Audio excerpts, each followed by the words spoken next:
Upbeat, mysterious music starts, then fades slightly to background. 15 seconds. What happens after we die? It's the ultimate question, right?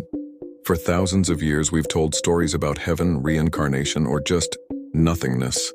But what if we could get a glimpse? What if some people have already peeked behind that final curtain and come back to tell the tale? 45 seconds. These are called near-death experiences, or NDEs, and they're surprisingly common. People from all walks of life, all cultures, report incredibly similar things. Take Dr. Eben Alexander, a neurosurgeon. For years, he was a total skeptic. He believed consciousness was just a product of brain activity. You turn off the brain, you turn off the person. End of story. But then he contracted a rare form of meningitis. His brain, the very source of his consciousness according to his own beliefs, was completely shut down. 45 to 75 seconds. For 7 days, he was in a deep coma. Medically, he was practically gone. His doctors were losing hope. But on the inside, Dr. Alexander says he was on the most incredible journey of his life. He described a vibrant, hyper-real world, filled with unconditional love, angelic beings, and a sense of connection to the entire universe. It wasn't a dream. He insists it was more real than his life here on Earth.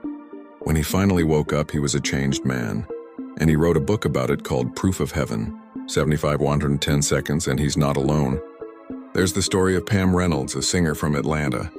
During a complex brain surgery, her body temperature was lowered to 60 degrees, her heartbeat was stopped, and her brainwaves went flat. She was, for all intents and purposes, clinically dead.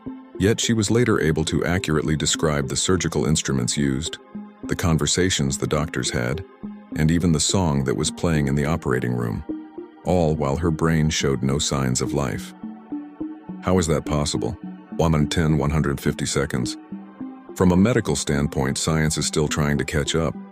Some researchers say NDEs are just complex hallucinations caused by a brain under extreme stress, a final burst of neural activity. They point to things like oxygen deprivation or the release of certain chemicals. But that doesn't fully explain how someone like Pam Reynolds could see and hear things happening outside her own body when her brain was completely offline. It also doesn't explain why these experiences, which should be chaotic and terrifying, are so often described as peaceful, structured, and profoundly loving. 180 seconds. So what happens when we die? Medical science offers one explanation, but thousands of personal stories offer another. A tantalizing glimpse into a reality that might be far grander and more mysterious than we can imagine.